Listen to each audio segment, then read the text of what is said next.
prédication de la parole de Dieu. Alors j'invite notre pasteur préféré, Mario Zanotta.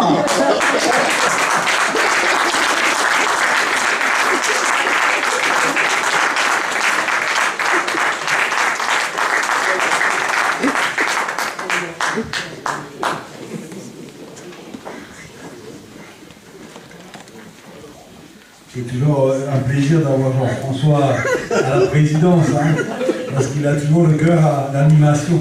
Il met toujours son Dieu en valeur. Amen. C'est merveilleux. Et je crois que vous devriez vous lever pour acclamer votre Dieu. Ah oui.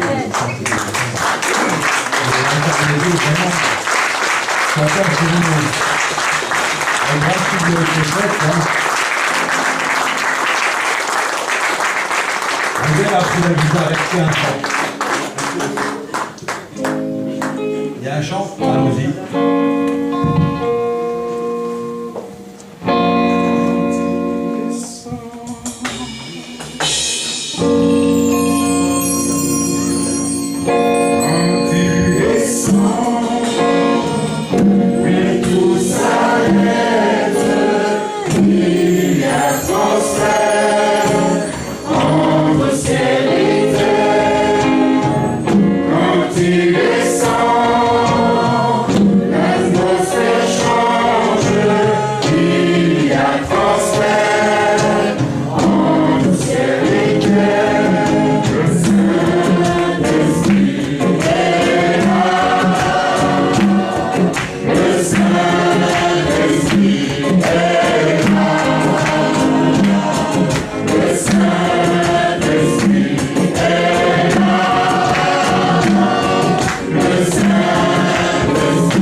Alors au moment de l'agape, hein, c'est bien d'inviter vos amis. Hein. Ah oui. Je crois que c'est le moment qu'on avait, on dit toujours, hein, c'est un moment agréable où on peut inviter les amis au culte pour écouter la parole de Dieu, parce que c'est toujours un moment où il y a des baptêmes, où il y a des témoignages. Ah oui. Un moment où on marque, hein, où on dit, voilà, où on annonce Jésus-Christ, hein, où on fait simplement ce qu'on est appelé à faire. c'est apporter un témoignage. Hein, et je crois que c'est toujours ce que vous avez entendu ici, c'est que nous sommes là, non pas comme des spectateurs, mais des acteurs de la parole de Dieu, afin de propager cette parole comme Dieu le veut et attendre cela de nous. Et je crois que quand toutes les conditions sont réunies comme ça, c'est bien de pouvoir profiter et de dire, bien, bah ouais, même si on vous dit je connais, ben, il y a toujours une nouvelle version dans cette église. Hein. Même si les gens connaissent, il y a toujours quelque chose de nouveau qu'on apporte avec Jésus-Christ. Alors je vous encourage à être fervent, comme on l'a vu dimanche dernier, à mettre la parole de Dieu en pratique. Je vous encourage à regarder Dieu agir, à regarder Jésus agir dans la vie de chacun d'entre nous. Père éternel, ce matin, nous voulons simplement te laisser diriger et conduire toutes choses selon ta grâce et ta bonté. Toi qui es fidèle, toi qui es bon, toi qui es saint, toi qui es parfait, nous nous reposons en toi. Parce que nous avons le désir, Seigneur, d'entendre ta parole, renouvelle notre intelligence, ouvre nos cœurs, Seigneur, afin que nous puissions saisir quelle est ta volonté, et que nous puissions être agréables avec toi et parfaits ce matin. Nous voulons, Seigneur, apprendre davantage, Seigneur. Nous voulons connaître davantage. Nous voulons que tu nous saisisses, Seigneur. Nous voulons, Seigneur, que tu marques cette parole dans nos esprits, afin de pouvoir l'appliquer, Seigneur, afin de pouvoir la vivre, l'expérimenter avec toi, Seigneur. C'est pour ça que nous te laissons toute la place, et nous voulons te laisser conduire toutes choses selon ta bonté et ta grâce. Dans le beau nom de Jésus-Christ, nous avons prié. Amen. Amen.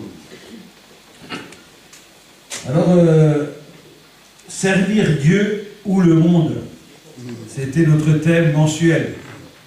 Servir Dieu ou le monde. Et le premier dimanche que nous avons eu, nous avons tous choisi de servir Dieu. Parce que le thème c'était « Moi et ma maison, nous servirons l'Éternel ». Et nous avons été enseignés sur cette parole, même si dans les temps qui viennent, nous reviendrons pour essayer d'élargir ce que cette parole voulait encore dire, puisque moi et ma maison, c'est tellement grand. Hein. Comme je l'ai dit dimanche dernier, je le dis encore aujourd'hui, moi et ma maison, c'est mes frères, mes sœurs, c'est mes cousins, mes cousines, c'est mon argent, ma voiture, ma maison. C'est mon riz et mes pâtes, c'est mon gaz et mon chauffage, c'est tout ce que je possède. Parce que tout ce que je possède vient de Dieu. Il nous a tout donné et nous ne manquons de rien dans ce pays qu'est la France, parce que nous n'avons à nous plaindre de rien. Surtout si nous nous comparons à d'autres pays. Alors nous pouvons tous les jours donner gloire à Dieu, parce qu'il y a ici personne qui peut se plaindre, même le chômeur. Parce que même le chômeur, dans son chômage, il a encore assez d'argent pour manger et pour se vêtir et pour dormir. Alors je crois que moi et ma maison, nous servirons l'Éternel, ça veut dire que je vais mettre tout à disposition de mon Dieu. Encore faut-il discerner la volonté de Dieu. Encore faut-il voir ce que Dieu attend de moi. Encore faut-il mettre une priorité en disant, voilà, je vais servir l'Éternel de tout mon corps, de toute mon âme et de toute ma force. Le deuxième dimanche dernier, qu'est-ce que nous avons donc vu? De quoi avons-nous donc parlé dimanche dernier? Quelqu'un le sait? Soyez fervents. Soyez fervents. Et puis? Zélés. Et puis? Pas paresseux. Et puis? Servez l'Éternel. Hein? On était resté sur servir l'Éternel et on n'avait pas évolué. Hein? C'est pas des domaines où on a approfondi le sujet. Hein? Mais on a quand même dit quelque chose et le Seigneur travaille nos cœurs. Alors, est-ce que vous avez été fervent cette semaine? Est-ce que vous n'avez pas été paresseux cette semaine? Est-ce que vous avez été zélé cette semaine? Est-ce que vous servez l'Éternel? Ce n'était pas un message qui devait s'appliquer au 1er janvier 2023. C'était un message qui devait s'appliquer immédiatement dans la vie de celui qui a saisi. En fait, quand on comprend quelque chose, on le met en application.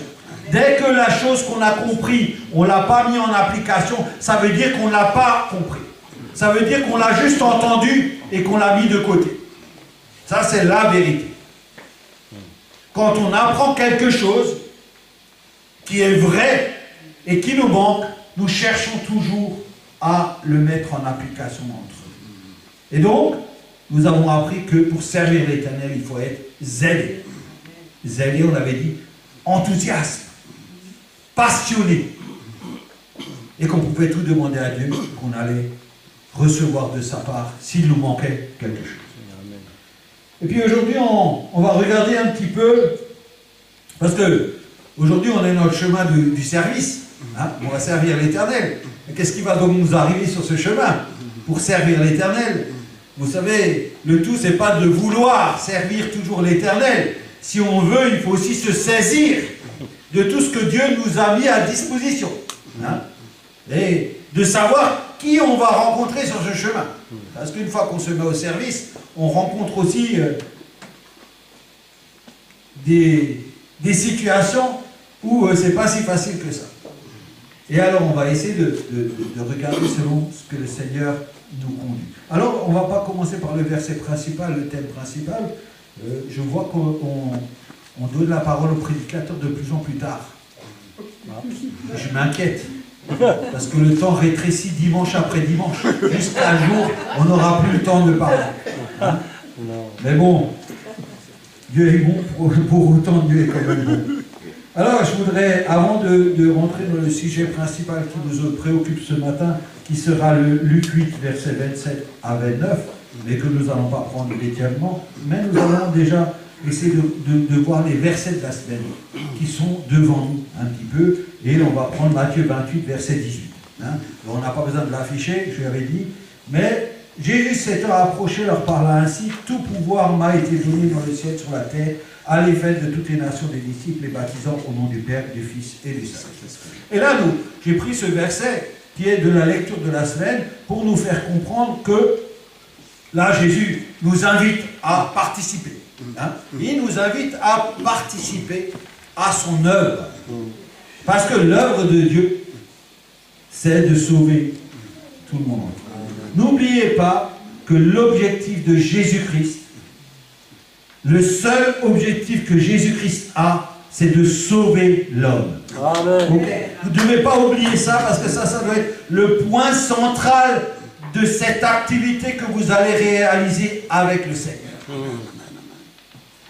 Personne ici ne peut travailler pour Dieu si Dieu ne l'attire à lui et le positionne. D'accord? Donc là, nous avons un message clair de la parole de Dieu qui dit, Jésus dit, allez et faites de toutes les nations des disciples. Hier matin, quand j'ai donné le livret donc pour la formation. Ce livret, c'est comment devenir un disciple. C'est pas marqué comment devenir un chrétien. C'est pas marqué comment servir Dieu. C'est comment devenir un disciple. Or, dans le plan de Dieu, c'est de faire des autres des disciples. Pas des chrétiens, des disciples. Or, nous savons tous très bien que sans l'aide de Jésus, il nous est impossible de réaliser ce travail. Ça, c'est très important aussi. Ces deux points sont importants. Ce n'est pas parce que Jésus a dit « Allez, faites de toutes les nations mes disciples » que nous sommes en capacité de le faire. Ça veut dire qu'on revient à dimanche dernier où il faut être fervent, en prière, en connaissance, et toujours être accompagné de Jésus pour pouvoir faire ceci. Sans Jésus-Christ, cette parole ne peut pas s'accomplir dans vos vies. On ne se lève pas un matin sans prier, sans connaître Dieu, et on se dit aujourd'hui je vais évangéliser le monde. Vous allez perdre 20 ans, 30 ans, 40 ans. Si vous voulez servir Dieu et obéir à sa parole, vous devez d'abord avoir une relation avec votre Dieu tous les jours. Une relation constante, une relation dans l'amour, dans la patience, dans la persévérance, dans supporter les choses. D'accord? Et vous devez faire tous vos efforts. En sachant que c'est Dieu qui réalise son œuvre en nous. Amen, amen. Ce n'est pas nous. Nous ne sommes pas des Superman. Nous ne pouvons que faire quelque chose si Jésus le fait en nous. Or, pour que Jésus fasse des choses en nous, il faut impérativement que nous ayons une relation de prière avec notre Dieu, une relation de communication avec notre Dieu, constante, réelle, sérieuse, fervente, zélée. Amen. C'est les conditions qu'il faut pour aller faire de toutes les nations ses disciples. Donc, là, quand on termine dimanche dernier, où il y a marqué « Servez l'Éternel », là on rentre dans le domaine du service. Ça veut dire que chacun d'entre nous qui a donné sa vie à Jésus a une place dans le corps. Amen. Une place bien précise dans le corps de Christ. Une place que Dieu a préparée d'avance. Et où il a mis toutes les provisions de cette place. Amen. Qui sont là. Amen. À nous de saisir avec du discernement quelle est ma place. Nous chantons un cantique, hein? Je sais où est ma place. Alors ça c'est très bien quand on sait où on est et ce qu'on y fait. Là je ne parle pas du monde, hein. Je ne parle pas de travail, je ne parle que du domaine spirituel. Mon intérêt à moi, ce n'est pas de savoir que je travaille chez un ou chez l'autre. Mon intérêt à moi dans ma vie de tous les jours, c'est de savoir si je suis à la bonne place pour servir Jésus-Christ. Parce que dans cette place, c'est comme un pommier. Vous n'avez jamais vu des pommiers avec des raisins? Non. Vous avez toujours vu un pommier avec des pommes. Eh bien, quand on voit un chrétien, on doit le voir à sa place avec les fruits qu'il doit porter. Amen. Et les fruits pour lui. Il ne porte pas tous les fruits du monde, mais il porte les fruits que Dieu lui a donné de porter. Donc ça, c'est un sujet important où nous devrions être vigilants. Parce que si vous prenez un pommier et vous le déplacez, vous le posez là dans le goudron, vous pouvez attendre les pommes. Elles ne viendront jamais.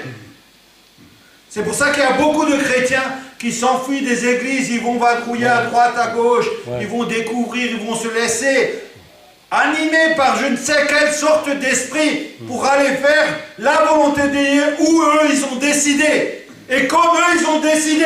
Mais ça ne marche pas. Ça s'appelle l'illusion. Ce qui marche, c'est quand on sait où on est. Amen. On est convaincu que Dieu m'a placé ici. Là où Dieu m'a placé, c'est pas pour faire le beau, c'est pas parce que tout est facile, c'est bien le contraire. C'est parce qu'on a besoin d'ici de mettre les choses en ordre.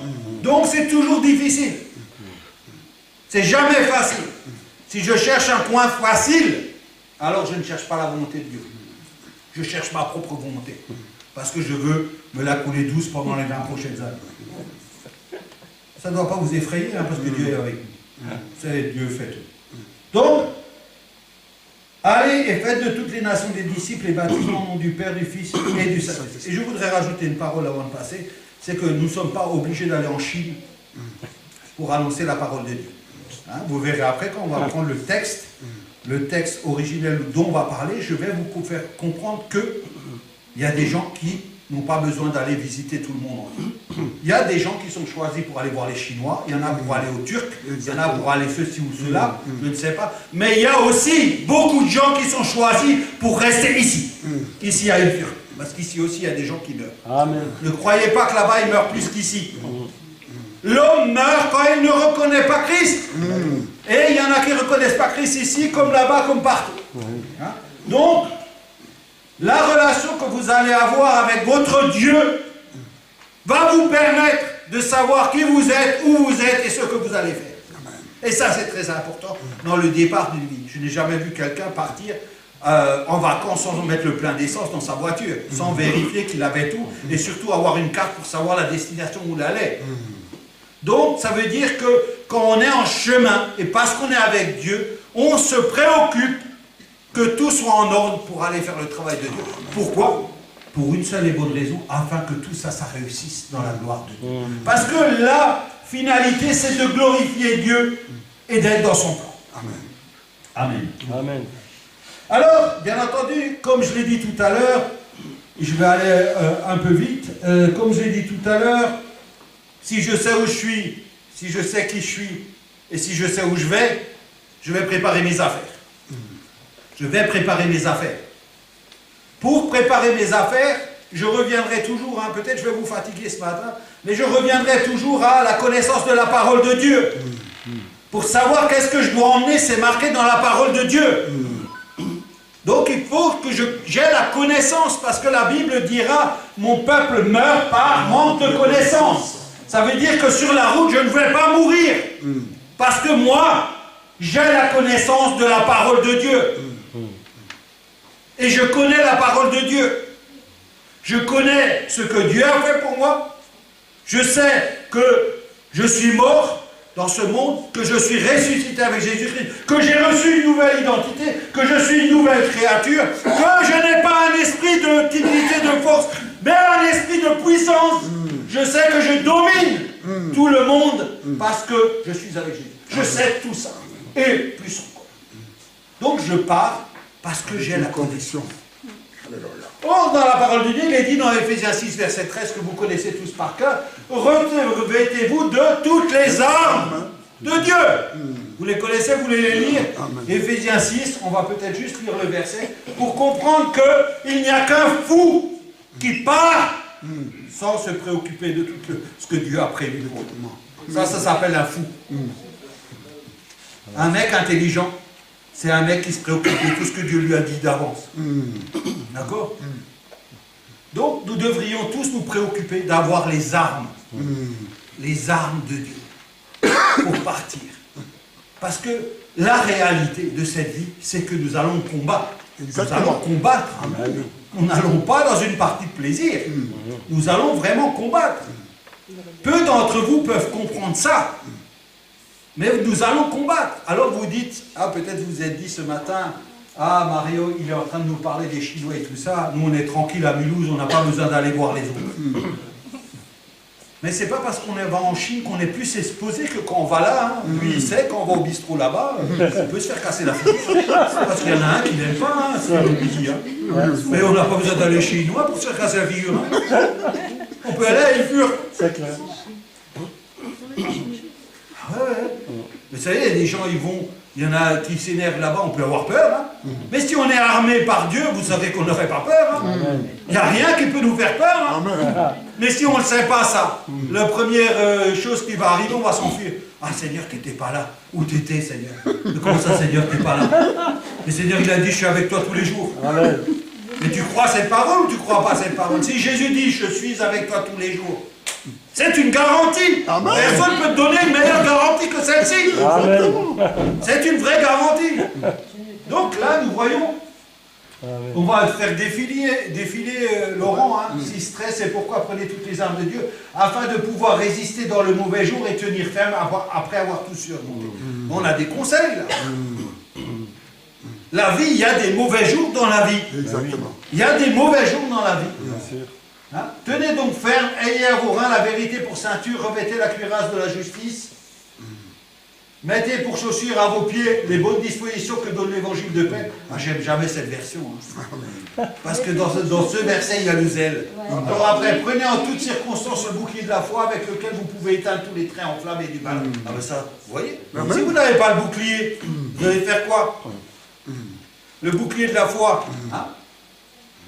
Prenez aussi le casque du salut et l'épée de l'esprit qui est la parole de Dieu. Voilà.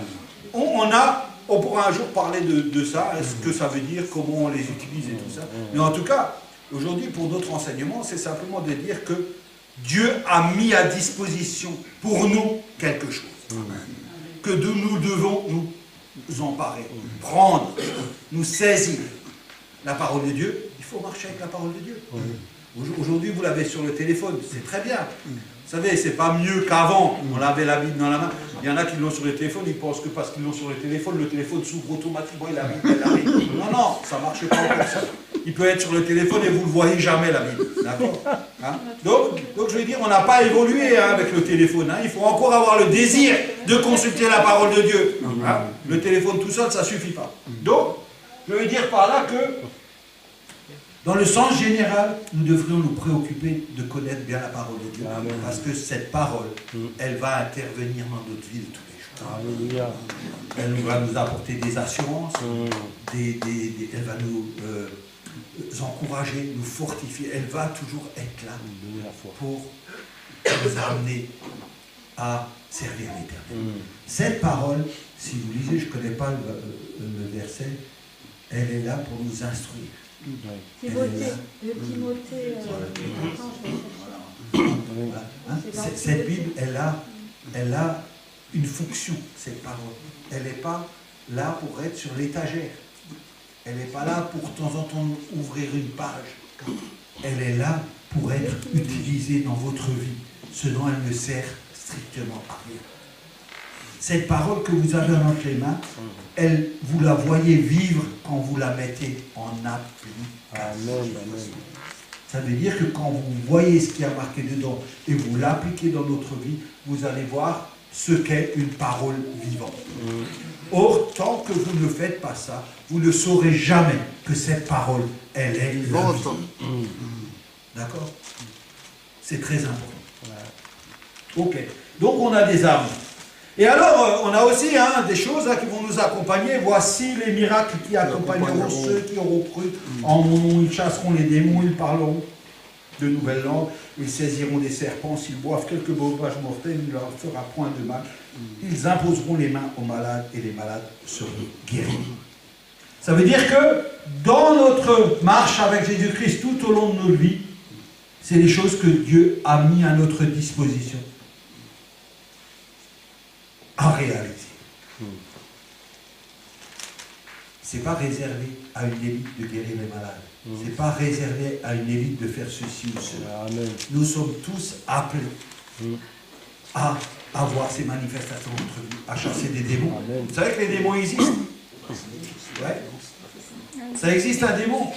Ouais. C'est vrai? Ah, moi j'ai jamais vu de démon. Vous êtes sûr que ça existe? Ouais. Les démons? Ça existe parce que la parole de Dieu le dit. La parole de Dieu, elle dit, voici les miracles qui accompagneront ceux qui auront cru en mon nom, ils chasseront les démons. Ça veut dire qu'il y a des démons. Et s'il y a des démons, ça veut dire qu'ils veulent nous empêcher quelque chose. Ils sont là pour faire quoi? Pour faire l'œuvre de Satan. Donc ça veut dire que ce chemin dont nous allons prendre n'est pas un chemin aussi facile que nous pourrions le penser. Parce que devant des situations, comment nous allons réagir?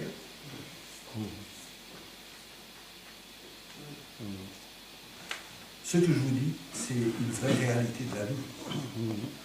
Il faut bien comprendre ces choses-là parce que ça arrive dans la vie des gens. Je vais vous raconter une histoire qui m'est arrivée il y a une quinzaine d'années où des fois on n'est pas prêt. Vous savez, on croit toujours qu'on est prêt, mais des fois on n'est pas prêt. Alors on avait l'église à Zibissaï et on avait des amis qui avaient un frère et ce frère-là, il buvait. Mais quand je dis buvait, vous n'allez pas comprendre. Il buvait, ça veut dire que le gars, il ne se maîtrisait plus. Il buvait à un tel point qu'il n'avait plus aucune maîtrise. Il y en a certains qui le connaissent, puisqu'on l'avait à l'église. Et alors moi, je me suis dit, je vais l'aider. Hein? Alors je l'ai pris avec moi, et je lui ai donné un peu de travail comme ça, et on a travaillé 2-3 jours pour être tout le temps avec lui. Parce qu'en fait, quand on le laissait tout seul, il buvait de l'alcool. Et ce gars-là, j'ai resté quelques jours. Et à un moment donné, je me suis absenté 5 minutes. Je suis parti 5 minutes et je suis revenu. Et quand je suis revenu, il descendait de la cour là avec sa voiture. Et il est tombé par terre comme ça.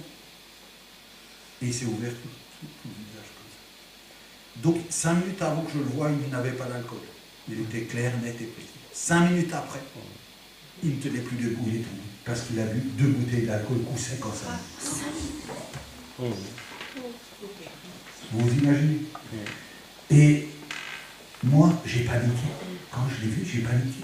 Je n'ai pas été capable d'agir avec lui. Je parle spirituellement, je parle par rapport à l'œuvre de Dieu. Après, on peut toujours agir. On appelle le SAMU, le SAMU, mais je veux dire qu'il faut être préparé à des situations comme ça. Amen, amen, et si nous ne sommes pas prêts à des situations, ce n'est juste de l'alcool. Hein. L'alcool, c'est un démon. Hein. Exactement. Mais c'est juste de l'alcool. L'alcool, vous connaissez parce que c'est familier. Mais c'est juste un démon. Mais l'alcool, ça peut tuer. Ça peut faire des ravages. Il y a des femmes qui meurent sous les coups des gens qui sont alcooliques, de leur mari, ils tuent leur femme parce qu'ils sont alcoolisés. Donc, nous avons affaire à ça aujourd'hui. Aujourd'hui, si vous pouvez très bien être invité dans une famille où ce genre de choses se produisent. Mais vous êtes, vous, un ambassadeur de Christ. Vous devez être prêt. Vous devez être prêt. Vous ne pouvez pas dire, écoutez, je reviens, je vais lire la parole de Dieu et je reviens. Non, vous n'avez pas le temps. Il faut être prêt. Il faut savoir, aujourd'hui, il faut être prêt. Vous n'êtes que prêt quand vous avez une relation intime avec le Seigneur. Quand vous avez une vraie relation.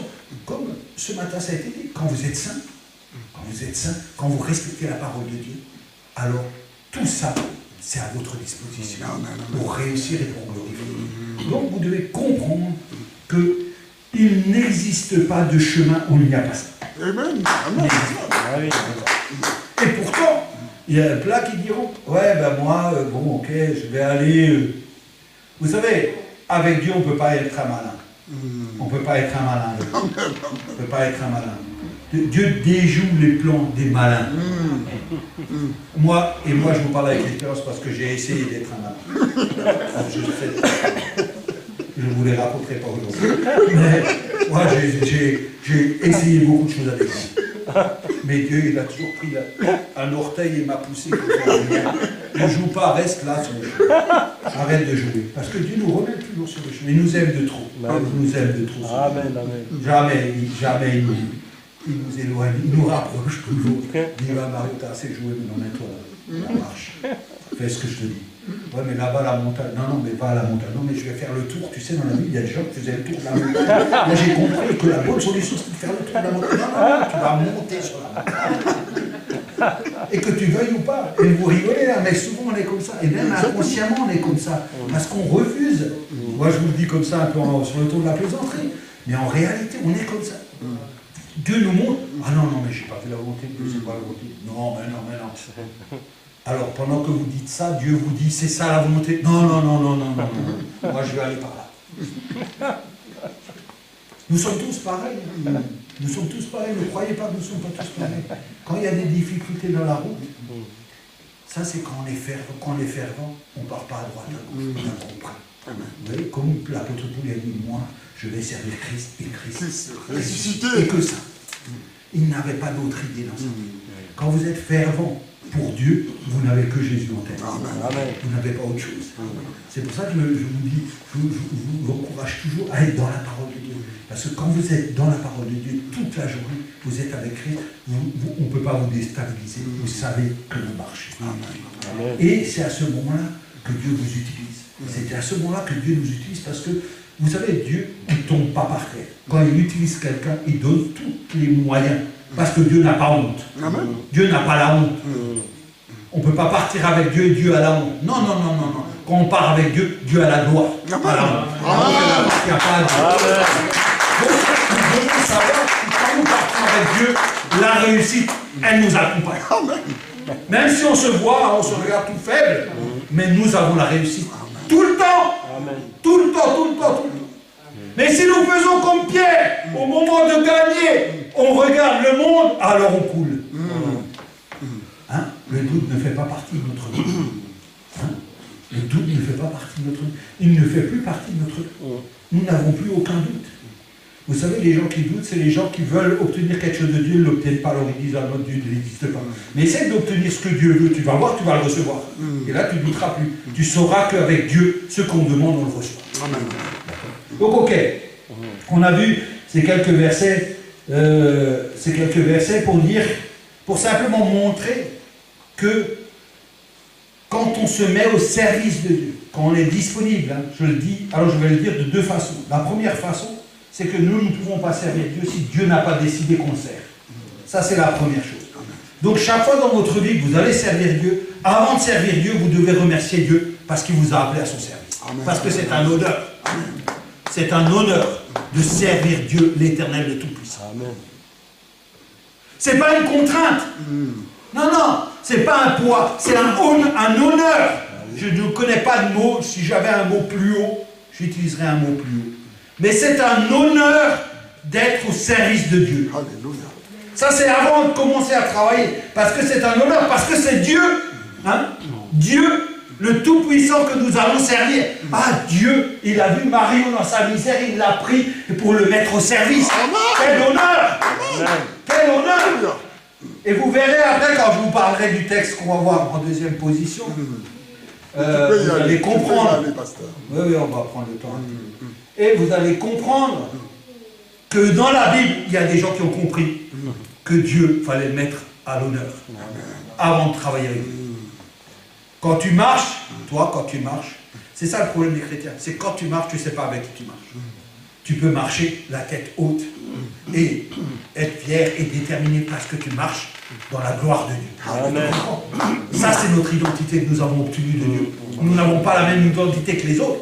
Cette identité que les autres ont, nous l'avions eue nous aussi. Mais Dieu nous a débarrassés. Il a dit maintenant, parce que tu as accepté Jésus-Christ dans ta vie, tu es devenu par là une nouvelle créature. Tu as une nouvelle identité.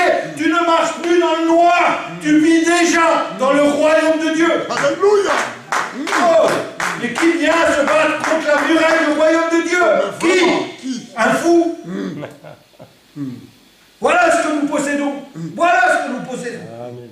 Donc, nous partons là-dessus. Alors, on va un peu regarder ce qu'il y a dans Luc 8, verset 27 à 29. Lorsque Jésus, alors on va lire, hein. Ça on va le lire, on prend 5 minutes, Luc. Donc il va nous le mettre, hein. Mais on va lire tout Luc, hein. On va lire Luc, on va lire l'histoire. Alors, il est où là? On est Luc 27, 29, on va lire. Ah, ça c'est le texte, hein. Il y a Jésus apaise la tempête, il y a Jésus chasse des démons. Ah, justement. Jésus chasse les démons. Alors, ce texte, là, quand on l'étudie un peu et qu'on commence à chercher, on va découvrir beaucoup de choses dans ce texte. Alors, ils abordèrent dans le pays des Géraséniens, qui est vis-à-vis de la Galilée. Lorsque Jésus fut descendu à terre, il vint au-devant de lui un homme de la ville qui était possédé de plusieurs démons. Depuis longtemps, il ne portait point de vêtements et avait sa demeure non dans une maison, mais dans les cités. Ayant vu Jésus, il poussa un cri et se jeta à ses pieds et dit d'une voix forte: Qu'y a-t-il entre moi et toi, Jésus, fils du Dieu très haut? Je t'en supplie, ne me tourmente pas. Là, déjà là, quand on lit juste ce verset, on comprend qu'il commande. Car Jésus commandait à l'esprit impur de sortir de cet homme dont il s'était emparé depuis longtemps. On le gardait lié de chaînes et les fers aux pieds, mais il rompa les liens, et il était entraîné par le démon dans les déserts. Jésus lui demanda: Quel est ton nom? Légion, répondit-il, car plusieurs démons étaient entrés en lui.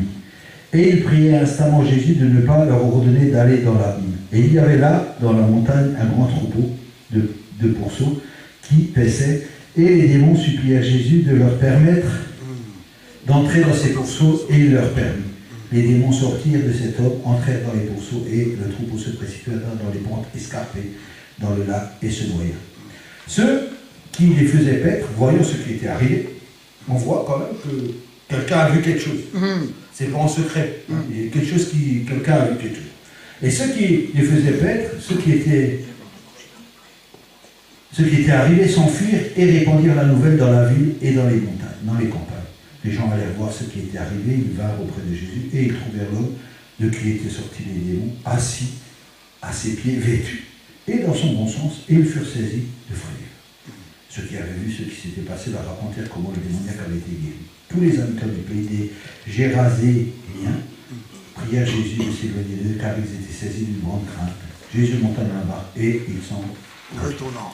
L'homme de qui étaient sortis les démons lui demandait la permission de rester avec lui, mais Jésus le renvoya en disant: Retourne à ta maison et raconte tout ce que Dieu t'a fait. Il s'en alla et publia par toute la ville tout ce que Jésus avait fait pour lui. À son retour, Jésus fut reçu par la foule, car tout s'intéresse. Donc, de ce passage, on voit que Jésus veut nous montrer une situation. Une situation, il arrive dans une ville et là, il y a un homme qui se présente. Ah, on va décrire cet homme, on va dire qu'il est d'abord tout nu. On va dire où il vit. Il vit dans les cités. Et on nous donne ces informations. On va dire aussi qu'on l'a attaché plusieurs fois, de chaînes et tout ça, qui s'est toujours défait des chaînes. Et là, il va faire une rencontre. Amen. Cette rencontre qu'il va faire, nous l'avons faite aussi. Amen. Il faut savoir que nous l'avons faite aussi, cette rencontre. On était... Alors on va se dire, ouais, mais nous on n'était pas tout nus. Hein, on n'était pas tout nus et nous on ne vivait pas dans les sépulcres. Eh bien si, nous aussi on était tout nus et nous aussi on vivait dans les sépulcres. Ah, ça c'est l'image parfaite. Hein. Même si tu pensais être habillé, crois-moi, tu n'étais pas habillé. Non, tu n'étais pas habillé. Parce que les vrais habits que Dieu donne, ce n'est pas les habits que nous avons. C'est le sang de Christ qui nous revêt d'un habillement. Hein. Et donc là, nous voyons une situation identique. Hein, puisque nous considérons, quand nous lisons ce livre, on se dit, ah purée, celui-là, il n'avait pas de chance, hein. Tu te rends compte où il vivait dans les sépulcres, là où il y avait les morts, il n'avait pas d'habits, et il se blessait, et puis il hurlait, et tout ça. Et nous, on pensait que peut-être nous n'étions pas comme lui. Or, nous étions exactement comme lui. Donc, nous comprenons ça, que ce qu'il y a là-dedans, c'est notre vie. C'est notre vie. Comprenez bien ce que je dis. Et alors, on voit une chose, c'est que ce gars-là a des démons, est possédé. Quand tu n'es pas avec Christ, je veux relativiser un peu, je ne veux pas trop expliquer, mais je veux juste donner une compréhension. Quand tu n'es pas avec Christ, tu es avec Satan. Quand tu es avec Satan, c'est ces démons qui dirigent ta vie. Ça peut être des démons gentils, ça peut être le cigarette, ça peut être le sport, parce que tu vas 5 fois par semaine au sport, ça peut être même des études, parce que tu étudies 35 heures par semaine, ça peut être toutes les choses que tu rencontres dans le monde. Ça peut être un démon. Pourquoi? Parce que ton intérêt n'est pas posé sur Jésus-Christ, il est posé dans son monde. Ça peut être les discothèques, ça peut être parce que tu fais du sport de bateau de compte, ça peut être tes vacances parce que tu ne vis que pour tes vacances. Enfin, je ne sais pas. Mais en tout cas, Satan, là, et alors si tu es dans cette vie, tu vois, tranquille dans ce monde, et personne ne t'embête, tu es dans l'assurance que tu es tranquille, tu n'es pas avec Jésus. Parce que quand tu es avec Jésus, on t'embête toujours. Et quand tu n'es pas avec Jésus, on ne t'embête pas. Parce qu'il n'y a rien à embêter. Tu es au bon endroit. Et donc Satan n'embête pas les gens qui sont au bon endroit pour lui. Pourquoi il les embêterait? Il ne va pas les tourmenter. Quelqu'un qui est addict à l'alcool, il ne va pas lui dire, écoute, tu devrais sortir de l'alcool. Non, ça c'est le gars, en Jésus, il va lui dire ça. Et Satan ne va pas lui dire ça. Donc il y a des gens comme ça, ils vivent leur vie dans le monde, tranquille. Ouais, mais moi, tu sais, parce que vous savez, Satan, c'est un malin. Bah oui. Et il transforme les choses. Vous savez, Satan, son seul but dans sa vie, ce que c'est. Vous connaissez le seul objectif que Satan a. Vous savez lequel c'est? De perdre notre âme. Non, ça c'est le deuxième. Le premier. Qu'on ne rencontre pas le Christ. Pardon? Qu'on ne rencontre pas le Christ. Non. Non. Désobéir à Dieu. Oh non. Ouais, bon. Le premier objectif de Satan, Ah, c'est de ressembler à Dieu. Ah, Il veut ressembler à Dieu. oui. D'ailleurs, il voulait s'identifier à Dieu, c'est pour ça qu'il a chuté. C'est parce qu'il se prenait pour Dieu. Et il voulait qu'on le prenne pour Dieu. D'ailleurs, aujourd'hui encore, il veut que tu le prennes pour Dieu. Donc il va imiter Dieu. Bah oui. Ça, c'est son truc favori. Il va imiter Dieu pour te tromper. Oui. C'est ça qu'il veut faire. D'abord, il imite Dieu. Ah, il se déguise en ange de lumière, c'est la parole de Dieu qu'il a dit. Ouais. Satan, il se déguise en ange. Et il va essayer d'adopter le même langage que Dieu. Il connaît mieux la parole que nous tous. Exactement. Et il va imiter Dieu pour nous perdre. Pour nous perdre. Il va imiter Dieu pour nous perdre. Parce que nous sommes le chef-d'œuvre de Dieu. La classe de la classe. La classe de la classe. Les meilleurs du meilleur. Qu'est-ce qu'il y a de meilleur au monde? Nous. Et Satan, il a compris que nous avions de la valeur. Lui, il a perdu la valeur qu'il avait, mais nous avons de la valeur. Alors, il s'attaque à nous pour cela. Parce que lui, il sait faire la différence quand on est avec lui ou quand on n'est pas avec lui. Mais celui qui n'est pas avec lui, celui qui a la belle vie dans ce monde. Exactement. La belle vie. il vit sa vie normale. Vous savez, vous allez rigoler, hein, quand un gars comme ça qui vit avec Satan, le seul qui peut l'embêter, c'est Dieu. C'est Dieu qui va l'embêter, c'est pas Satan. C'est Dieu qui va l'embêter. Dieu, il va dans le chemin des méchants et il les fait tomber pour qu'ils sachent que Dieu existe. Amen. Vous voyez ça? Ça veut dire qu'elle a des choses. Ça veut dire que Dieu, quand il voit les méchants, il veut les sauver. Parce que son fils n'est pas mort pour rien. Il est mort pour tout le monde. Et quand il voit des gens comme ça, rebelles, il va mettre des embûches pour qu'ils pensent que Dieu existe. Parce que Dieu a mis la pensée de l'éternité dans l'homme. Et donc, c'est comme ça que ça se passe. Donc, nous qui sommes chrétiens, nous sommes... Vous savez, dans les versets de cette semaine que vous allez lire, vous allez trouver dans 1 Timothée 2, je ne sais plus le verset, vous allez trouver que Dieu va nous inviter à prier pour que nous vivions une vie paisible et remplie de paix. Amen. Parce que Dieu a pour nous des projets et un avenir de paix. Amen. De paix. Et vous devriez commencer tous les jours votre prière par l'amour. Dieu, que je puisse être rempli d'amour, de paix et de joie. Et donc, là, dans cette situation de notre vie, si nous allons commencer à servir Dieu, nous allons rencontrer des obstacles. Exactement. Qui sont placés par Satan. Parce qu'il veut semer. La première chose qu'il va le semer dans votre vie, c'est le doute. La première chose qu'il va semer. Il va vous faire tout le temps douter.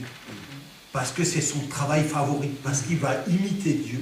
Et de cette imitation qu'il fait de Dieu, il va insérer le doute dans ta vie en disant Dieu a vraiment dit que tu es tout puissant. Mais regarde ta vie un peu. Tu n'es donc pas tout puissant. Tu crois une parole qui n'est pas vraie. Regardez, Dieu n'a pas dit que vous étiez saint. C'est pas ça qu'il a dit. Il n'a pas dit vous êtes saint. C'est la parole de Dieu qui a dit, c'est pas moi. Il a dit vous êtes un peuple saint.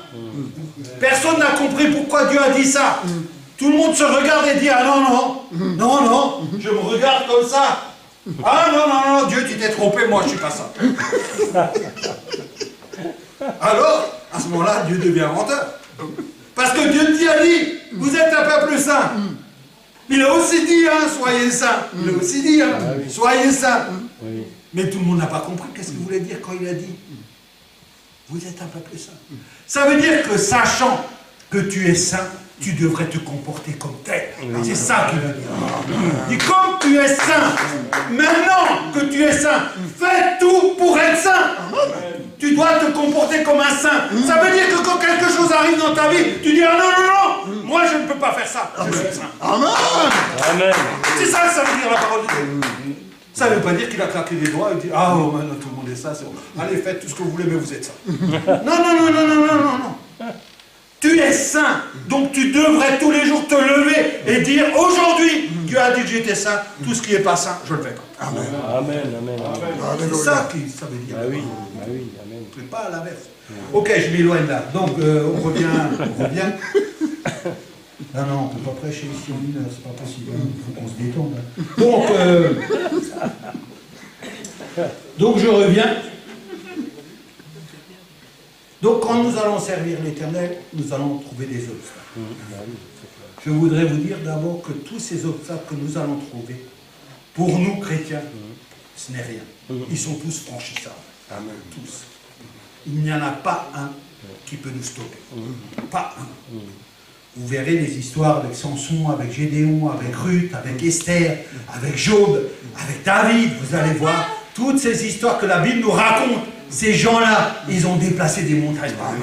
Parce qu'il n'y a aucun obstacle les arrêtait. Parce qu'ils avaient confiance en Jésus-Christ. Et toute leur vie reposait sur le nom puissant de Jésus-Christ. Et donc personne ne pouvait les arrêter. D'ailleurs, la Bible dit, si vous résistez, il s'enfuira loin de vous. Ça veut dire la victoire. Alléluia. C'était tellement fort que l'autre y part en pleurant. C'est ça la réalité de notre vie. Amen. C'est ça la réalité. C'est pas, tous les jours c'est la même chose. Non. Si tous les jours c'est la même chose, c'est de ta faute. C'est parce que tu ne fais pas confiance à Dieu. C'est parce que tu ne crois pas dans la parole de Dieu. La parole de Dieu est une puissance. Amen. Une puissance. Pas n'importe quelle puissance. Une puissance. La seule. C'est celle-là qu'il faut. Amen. Donc, nous allons marcher dans cette voie et il faut être préparé. Il faut être armé. Avoir la parole de Dieu, la connaissance. Beaucoup de gens viennent dans la vie, les musulmans viennent. Moi, j'ai beaucoup de musulmans, ils viennent, ouais. Ça. Il faut pouvoir les contrer. Il faut pouvoir leur dire la vérité. Tu n'as pas le droit de garder la vérité que Dieu t'a donnée. Il t'a sauvé et tu dois proclamer cette vérité. Amen. Tu dois la dire parce que cette vérité, quand elle sort de ta bouche, c'est le problème de Dieu de lui donner de la valeur. C'est pas ton problème. Ton problème à toi, c'est de le dire. Amen. Quand la parole sort, Dieu après, il met de la mayonnaise ou du sel, il met ce qu'il veut et elle fait son travail, la parole de Dieu. Amen. Parce que c'est pas nous qui donnons la force de la puissance de la parole, c'est Dieu lui-même. Dieu a dit la lumière fut et la lumière était là. C'était terminé. C'était pas une question de discussion. C'est comme ça. Tu n'as pas le pouvoir de cette parole, mais tu as un pouvoir, c'est de parler. Amen. De parler de la part de Dieu. De parler, de dire. Notre frère s'est levé, il a dit, ce matin, voilà, Dieu m'a dit ça. Il s'en fout à qui il l'a dit, mais il l'a dit. Amen. Dieu va toucher le cœur à celui qui est concerné. Amen. Mais s'il ne l'avait pas dit, il laissait quelqu'un d'ignorant ici, ne sachant pas que Dieu avait un œil sur lui. Amen. Nous sommes amenés à parler. On n'a pas à parler comme le monde, mais à parler comme la parole de Dieu. Amen. Il faut lire la parole de Dieu et prononcer les paroles de la parole de Dieu. Ok. Donc, je vais aller un peu plus vite. Et donc, si on peut regarder ce verset, on va regarder déjà le premier point, c'est que les gens, voyant cet homme, ils ont fait quelque chose. Ils ont commencé à le lier avec des chaînes. Voyez-vous, ils ont vu ce gars-là, c'est pas normal, on va prendre des chaînes et on va le lier pour qu'il ne nous fasse plus de problème. Hein? Et la Bible dit que les chaînes, il les a cassées. On voyait que là, ça veut dire que l'homme lui-même a essayé de trouver une solution. Il est venu avec une solution. Et il a dit, moi, je vais lier cet homme-là. C'est la solution du monde. C'est la solution qu'on ne fait pas confiance à Dieu. Amen. Voyez-vous, quand Jésus est venu, est-ce qu'il avait besoin de le lier avec une chaîne? Non. On voit là que dans le monde, nous, quand nous allons servir Dieu, nous ne devrions pas utiliser nos propres moyens pour servir ni notre propre vision pour servir Dieu, mais nous devons toujours dépendre de Dieu dans tout ce que nous faisons. Ça veut dire que c'est la solution toujours spirituelle qui fonctionne, mais pas la solution de la chair. Vous comprenez? Cette parole nous enseigne que cet homme, les habitants de cette région, voulaient le lier par leurs propres moyens. Il ne va faire appel à Dieu pour ce cas-là. Or, Jésus s'est manifesté là. Il est venu et qu'est-ce qu'il a fait? Jésus a commencé à chasser les démons. Amen. Parce que Jésus avait la connaissance de toutes choses. Oh oui. Or, nous, quand nous sommes dans des situations difficiles, comment devrions-nous nous comporter? Comment devrions-nous nous comporter dans les situations? Alors, les situations difficiles, j'ai plus de travail, je suis malade, j'ai le cancer, ça va pas, je suis en divorce, j'ai pas d'argent, enfin, tous les problèmes, comment nous allons nous positionner par rapport à ces problèmes que nous rencontrons dans notre vie? C'est ça que ça veut dire. Comment vous allez vous positionner? Comment nous allons vous positionner? La Bible, elle va nous enseigner une chose, ici, dans ce chapitre. Il est marqué de l'action de Jésus-Christ. Amen. Ça veut dire que nous tous, nous devrions nous confier pour toute situation, d'abord en Jésus-Christ. Amen. D'abord en Jésus-Christ. Vous comprenez ça? De comprendre ça, c'est rien, il faut l'appliquer. Ça veut dire qu'il faut aller devant Jésus et dire, voilà, moi, on a assez parlé. Hein. La prière, c'est pas une chambre, un lit et je me mets à genoux. La prière, c'est une communication constante avec l'Esprit de Dieu. Je vis en Christ. Amen. Quand j'ai une situation devant moi qui est là, je prie dans ma tête, je dis Seigneur, regarde la situation qui est devant moi. Il faut que tu interviennes.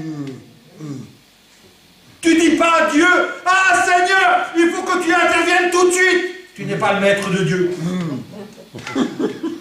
Non, tu n'es pas le maître de Dieu. Tu poses devant Dieu une situation. Et c'est Dieu qui décide. Les démons là, ils ont dit, Ah non, Jésus, ne nous envoie pas dans l'abîme, hein. Ne nous envoie pas dans l'abîme. Jésus a entendu.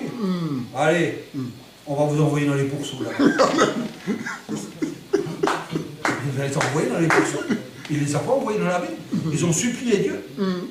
Vous savez qu'avant de devenir des démons, ces démons étaient des anges de Dieu. Exactement. Ah oui, Et Jésus les aimait. Ah oui, Jésus les aimait. Et là, les démons savaient qu'il parlait à Jésus-Christ, le Fils du Très-Haut. Ils savaient qu'il pouvait dire une parole.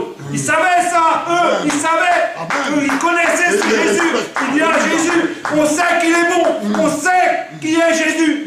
On va lui dire qu'il ne nous envoie pas dans la vie.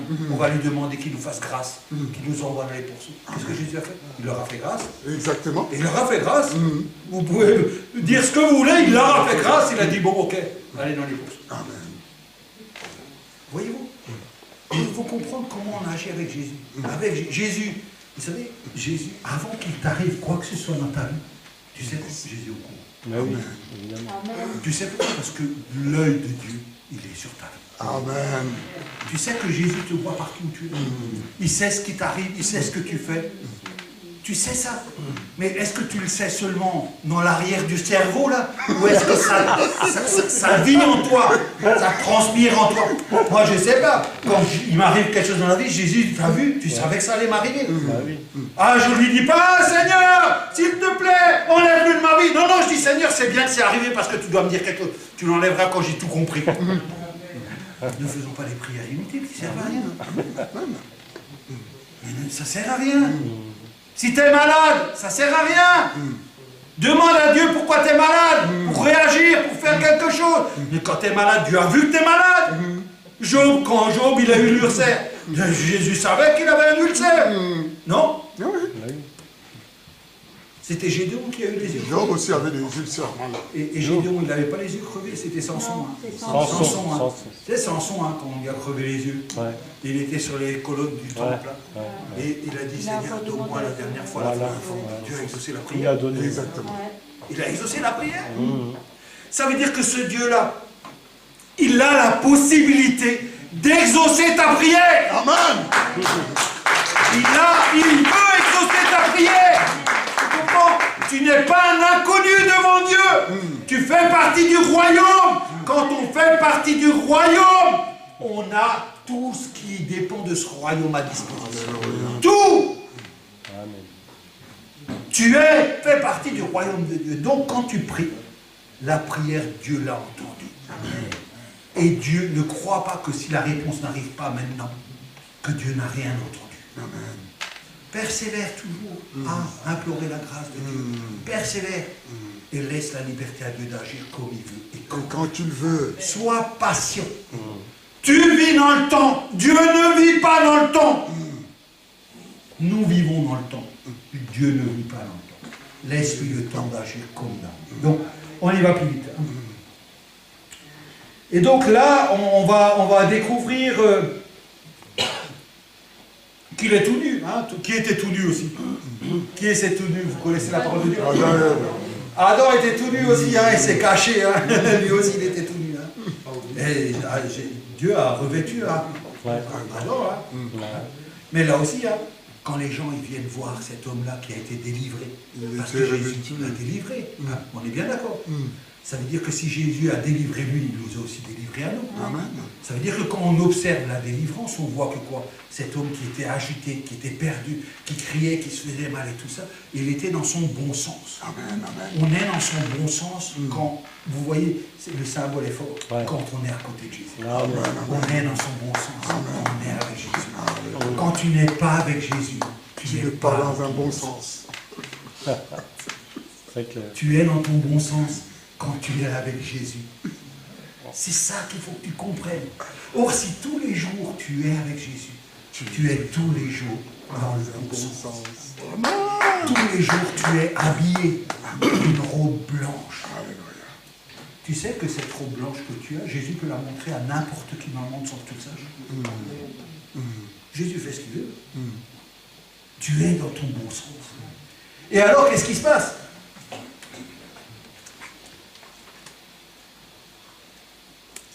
Cet homme de la ville, hein, ces gens de la ville, ils vont arriver et puis ils vont voir quoi? Ils vont faire le constat que cet homme qui les ennuyait tout le temps, qu'ils avaient essayé par leurs propres moyens de délivrer, il était à côté de Jésus-Christ, dans son bon sens. Ils ont vu ça de leurs yeux. Et c'est extraordinaire, un miracle qui s'est produit. Voyez-vous, je vais vous dire un petit secret. Quand vous êtes dans le bon sens avec Jésus, les gens le voient. Vous êtes déjà un témoignage. Quand vous êtes dans le bon sens avec Jésus dans votre vie de tous les jours, je vais vous dire quelque chose, ça se voit. Vous êtes un témoignage vivant de ce que Jésus-Christ a fait dans votre vie. C'est là que commence ton travail avec Jésus. C'est de ne pas croire que tu es rien, mais d'être ce que Dieu a dit que tu es. Amen. Une nouvelle créature. Oh! Dites-moi vraiment, vous, nous, qui étions dépravés comme lui, dans le monde, et un jour nous avons rencontré Christ, est-ce que il nous a dit, vous êtes devenus une nouvelle créature? Les autres n'ont pas vu. Les autres n'ont pas vu que nous sommes devenus une nouvelle créature. Parce que nous faisons plus que les autres font. Eh oui. C'est ça le premier témoignage quand tu veux servir Dieu. Le premier témoignage quand tu veux servir Dieu, c'est d'être ce que Dieu a dit, une nouvelle créature.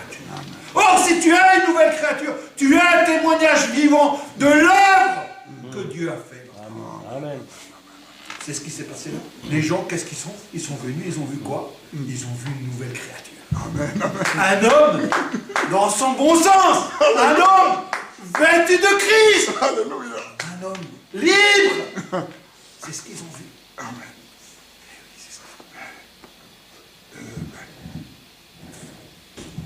Jésus est bon. Les habits, c'est les habits de justice que Dieu lui a revêtus. Et il lui a donné, renouvelé l'intelligence pour que cet homme se tienne dans le bon sens. Nous avons besoin de ça pour servir Christ. Ah, j'ai pas encore fini. Et alors, il se passe deux choses qui vont arriver dans notre expérience avec Christ. La première chose, c'est que ça a fait peur aux gens, ça. Les gens ont été inquiets. Quand ils ont vu ça, ils se sont inquiétés. Vous savez ce qu'ils ont dit à Jésus? Oh, tu ne peux pas rester parmi nous. Ça les a inquiétés. Les gens du monde préfèrent le monde. Vous ne croyez pas? Là, c'est texte, il dit ça. Il dit, les gens sont allés voir Jésus. Tu ne peux pas rester ici, il faut que tu t'en ailles. Ça veut dire que les gens préféraient leur stade où ils étaient que celui d'être. Mais les gens, ils avaient compris, ils auraient dit, Jésus vient, sois le chef de notre vie. On aurait élevé un trône, on l'aurait mis dessus, on aurait dit, Jésus, tu guéris tout le monde. Ils n'ont rien compris. Ils n'ont rien compris, les gens. Ils ont dit, Jésus, pars.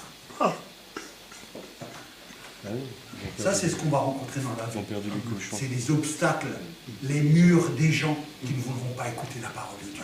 Où il faudra beaucoup de prières pour percer le mur de ces gens. Et alors, la toute dernière, hein, qu'on pourrait...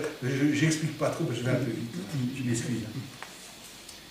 Mais après, cet homme-là, hein, ça c'est ce que je disais avant que j'allais vous dire, cet homme-là, il va chez Jésus, hein, il est tout neuf, hein, il est bien habillé, libre, tout neuf, il dit, Jésus, je veux venir avec toi. Jésus lui dit, calme ta joie, là. Ah, oh. N'importe qui ne va pas n'importe où. Toi, ton travail, c'est dans ton village, reste là. Exactement. C'est comme ça qu'on l'a dit. Il lui a pas dit, viens avec moi. Non. Dieu avait compris que ce village, il n'était pas sauvé. Et cet homme-là allait sauver ce village. Amen. Elle a dit, toi, tu restes ici. Amen. Va dans la ville et dis à tous ces gens-là qui n'ont rien compris que moi, Dieu, je t'ai délivré. Amen. Va leur dire, parce qu'ils n'ont pas compris quand je leur ai dit. Va leur dire, lui, il a compris là, ce jour-là, quand il est parti dans le village, il a compris, ma place est ici, je ne vais pas avec Jésus. Amen. Il a compris. Amen. Où était sa place? Où sa place, il allait être efficace. Or, voyez-vous, ce peuple qui rejette Jésus à travers le miracle que Dieu avait accompli, et cet homme qui est obligé de rester dans son village pour témoigner tous les jours que Dieu va lui faire grâce, que Jésus-Christ a transformé ça. Vous avez vu Dieu comment il fait les choses? Ça, c'était pas notre plan, moi. Mais c'était le plan de Dieu. Amen. Alors, on va prendre encore un passage, 5 minutes. Je vais aller vite, messieurs, je vais vous le dire quand même, 5 minutes. On va prendre notre ami David. Tu as le deuxième passage, hein, Laurent? Je ne sais plus le passage. Vous connaissez David? Amen. 1 Samuel 17, Ah, ça c'est le verset de la semaine. Quand vous allez lire ce passage, vous allez sortir et vous allez devenir des lions. 45, 46. Vous allez dire la puissance même de Dieu. Le bras armé de Dieu. David, c'était le bras armé de Dieu. Il était trop fort, ce gars. Ce gars était trop fort. Ah, David, voilà. David dit aux Philistins, tu marches contre moi avec l'épée, la lance et le javelot, et moi je marche contre toi. Au nom de l'Éternel des armées du Dieu, de l'armée d'Israël que tu as insulté, continue. Aujourd'hui, l'Éternel te livrera entre mes mains, et je t'abattrai, et je te couperai la tête. Aujourd'hui, je donnerai les cases de... Vous avez vu. David a dit, ah, t'as filmé, il faut couper le morceau. David a dit là, aujourd'hui, voilà ce que je vais te faire. Vous savez quoi? La Bible ne nie pas qu'il s'est mis à genoux et a demandé à Dieu s'il allait réussir le projet ou pas. Non. Cet homme-là, il avait une telle confiance en Dieu qu'il pouvait affirmer les choses et les choses allaient se réaliser. Est-ce que tu veux faire ça? Cet homme-là, il est passé par différentes étapes. Mais il arrive, il a dit, toi tu insultes mon Dieu, aujourd'hui je vais te couper la tête. Tu vas voir qui est Dieu. Pour redonner la gloire à Dieu. Vous savez que là, dans tout cet endroit, il y avait tout le peuple d'Israël qui était là. Et qui voyait ce qui se passait. Et cet homme-là, ça a été un témoignage. Un témoignage de la puissance de Dieu. Un vrai témoignage chez David. David, lui, il n'a pas regardé aux circonstances. On pourrait beaucoup parler là-dessus, je ne vais pas parler, mais on pourrait beaucoup dire beaucoup de choses, et des choses vraiment très importantes. Mais cet homme-là, il est arrivé chez... Même le roi, il ne savait même pas qui c'était. Le roi d'Israël, il se dit, c'est le fils de qui suis. Il ne savait même pas qui c'était. Mais vous savez, Dieu connaissait David. Le roi, il ne connaissait pas David, mais Dieu connaissait David. Amen. Et ce David-là, il avait de l'expérience. C'est ce que je voudrais vous dire. Parce que lui, il était dans les champs et gardait les moutons. Hein? Et à travers son travail, il a appris à connaître Dieu. Il a appris à se battre contre les lions. Vous savez, David, il n'a pas prié, il n'a pas dit « Ah Seigneur, j'ai un troupeau de moutons, fait que les lions ne viennent pas. » Non. David n'a pas prié comme ça. David, vous savez comment il a dit à Dieu? Il a dit « Laisse venir les lions, mais apprends-moi à les tuer. » C'est pas pareil, hein?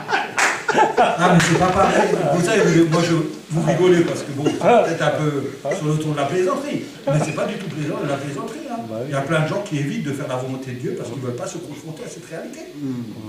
Or, nous devons être confrontés à cette réalité. Nous ne devons pas avoir peur, ni se dire « Ah Seigneur, ne m'envoie pas là où il y a des démons. Envoie-moi où les gens sont cool. » Non, tu devrais dire, envoie-moi là où il y a les démons, mais donne-moi toute la puissance que tu as pour les gagner. C'est comme ça qu'il faut dire. La parole de Dieu, elle se dit comme ça. Oh Seigneur. Seigneur, protège-moi que je n'aille pas à l'hôpital. Mais je veux dire, mais je peux aller à l'hôpital, c'est des gens sauvés. Bah oui. Amen. Vous savez, il faut être prêt à servir Dieu. C'est mon cœur. Il faut être prêt.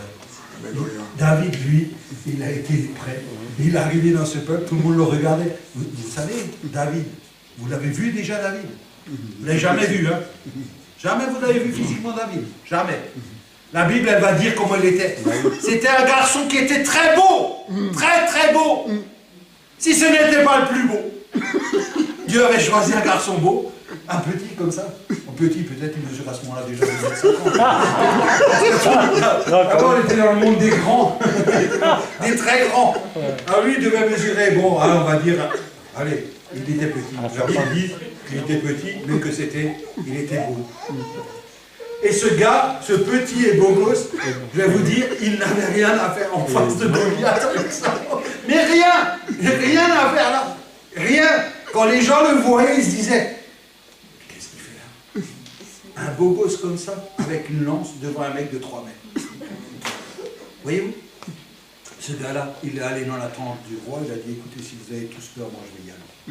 Alors, tu sais, le roi, il était sympa, il a dit, écoute, parce qu'à ce moment-là, il faut comprendre les choses. Il a dit, écoute, je vais te donner mon armure. Comme si le roi, il voulait une petite gloire.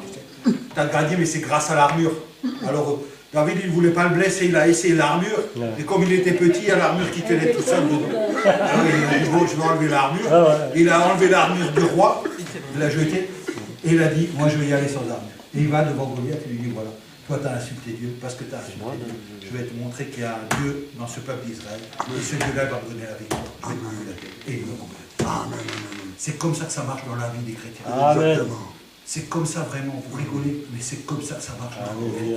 Si seulement nous croyons à la parole de Dieu, nous verrons les effets de cette parole tous les jours de notre vie.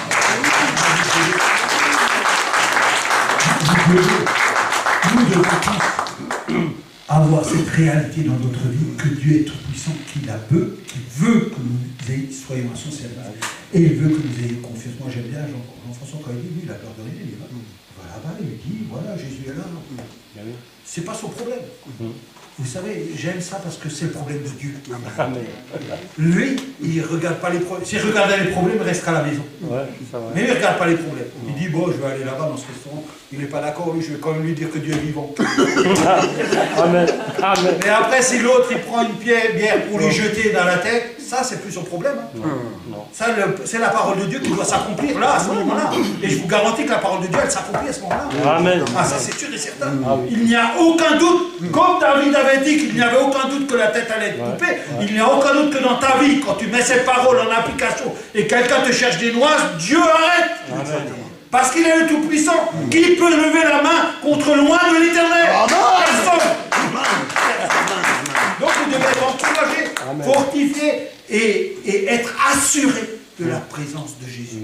Amen. Ça, c'est le plus important. Alors on va se lever, on va prier et on va arrêter. Je vais prier pour terminer le culte d'aujourd'hui, parce qu'il est un peu tard déjà, et on ne va pas rajouter du temps. Mais je crois que c'est bien qu'on a compris que on est au service de l'Éternel. Vous savez, souvent ici, on vous chantez, nous chantons ensemble, nous sommes l'armée de l'Éternel. Amen. Mais quelle armée sommes-nous? Est-ce que nous avons les bonnes armes, les bonnes dispositions? Vous voyez, quand on voit un peu la guerre en Ukraine, souvent ils nous parlent de l'état psychologique des gens qui font la force. Nous, notre force, c'est Jésus. Amen. C'est notre Jésus. C'est notre force. Parce que, vous savez, il faut aller plus loin. J'aimerais tellement des fois aller plus loin avec vous pour que vous compreniez que Jésus, quand on est chrétien, on doit travailler pour Jésus parce que Jésus n'est pas mort en vain. Amen. Vous savez, il faut faire ce lien. Jésus est mort pour tout le monde et c'est à nous d'aller chercher. On doit aller les chercher parce que Jésus n'est pas mort pour rien. Si jamais tu en avais oublié un là, imagine que Jésus est mort pour oublier, tu ne peux pas le prendre. Nous devrions être conscients que la vie sur cette terre, pour nous, elle s'est arrêtée. Nous vivons une vie avec le Seigneur. Et nous avons bien plus que tout ce monde peut nous offrir. Parce que notre vie, elle est dans l'éternité, dans la gloire de notre Dieu. Mais ça, c'est pas seulement à écouter. Ça ne fait pas. Tu dois te battre pour que ça fasse partie de ta vie. Amen. Ta vie de tous les jours. Pas ta vie de tous les jours. Pense pas à aller travailler, pense à prier, pense à mettre ta vie en règle, pense à être saint. Pense à chercher les âmes, le reste, Dieu s'en occupe. Il dit dans la parole de Dieu, quand les autres vont travailler, les miens, moi, ils peuvent dormir, parce que je fais à leur place ce qu'ils doivent faire. Vous avez déjà essayé ça? C'est beau de l'entendre, mais fais que ça devienne une réalité de ta vie. Fais que tu le vois dans ta vie. Fais que demain, tu peux quitter ton travail parce que tu as assez à manger jusqu'à ce que tu vas mourir. Mets-le en application, sinon tu ne le verras jamais. Tu ne le verras jamais. Père éternel, tu es le Dieu Tout-Puissant. Et nous te remercions encore parce que tu es un Dieu qui est bon. Tu es un Dieu véritable. Tu es un Dieu merveilleux, incomparable. Qui est donc comme toi? Encore ce matin, tu nous as éblouis par ta parole. Tu nous as encore éclairés. Tu es la lumière de notre vie. Tu es celui qui fait tout pour nous, Seigneur, et nous voulons te bénir, te louer, t'adorer de tout notre cœur, parce que tu as encore pris le soin de renouveler tes grâces parmi nous tous. Que tu puisses continuer à renouveler notre sagesse et notre intelligence, à transformer notre cœur, à nous mettre sur le chemin de cette sanctification, parce que nous sommes saints. Oui, c'est vrai que nous sommes saints. Et nous voulons rester saints. Seigneur, tu sais que nous sommes victorieux dans toutes choses. Seigneur, que ton esprit puisse nous convaincre de cette réalité, que nous sommes puissants, que nous sommes combatifs, que nous sommes pour toi, que notre vie est attachée qu'à toi, que nous voulons travailler avec toi, que nous voulons être à la bonne place, que nous voulons te servir, te glorifier, t'adorer. Nous voulons être des témoins, des ambassadeurs. Nous voulons être puissants, Seigneur. Nous sommes ton armée, Seigneur. Que vraiment tu puisses nous convaincre par ton esprit de cette réalité et que ça devienne notre vie, notre passion, Seigneur. Notre passion, c'est toi. c'est d'être avec toi, c'est de regarder à toi, c'est de te chanter, c'est d'expérimenter cette parole afin qu'elle devienne la vie. Toi-même, tu as dit, ma parole est une lampe à tes pieds. Toi-même, tu as dit que ta parole, c'est la vie. Toi-même, tu as dit, Seigneur, que nous sommes devenus une nouvelle créature en toi. Toi-même, tu nous as promis que tous les jours, tu seras avec nous, Seigneur. Que, Seigneur, tu puisses bénir cette assemblée, Seigneur. Bénir chaque famille. Bénir chaque enfant, Seigneur. S'il y avait un malade aujourd'hui, Seigneur, qu'il soit guéri aujourd'hui même au nom puissant de Jésus-Christ, Seigneur. S'il y avait quelqu'un qui a besoin d'être fortifié, qu'il soit fortifié maintenant au nom puissant de Jésus-Christ, Seigneur. S'il y avait quelqu'un qui était dans le doute aujourd'hui, que le doute s'en aille au nom puissant de Jésus-Christ, Seigneur. Parce que nous sommes l'armée du Tout-Puissant, Seigneur. Que Seigneur, cette semaine, Seigneur, tu aplanis tous nos sentiers, Seigneur, et nos chemins, et que nous puissions chaque jour voir la gloire de Dieu devant notre porte, Seigneur, et pouvoir, Seigneur, être attiré encore plus à toi, afin, Seigneur, d'être agréable et parfait dans tout ce que nous faisons pour toi. Toi seul, tu peux le faire en nous, Seigneur. Nous dépendons de toi, mais nous croyons que toi, tu peux le faire, Seigneur. C'est impossible aujourd'hui à toi. Tout est possible. Sois béni. Ainsi nous avons prié dans le nom de Jésus-Christ. Amen.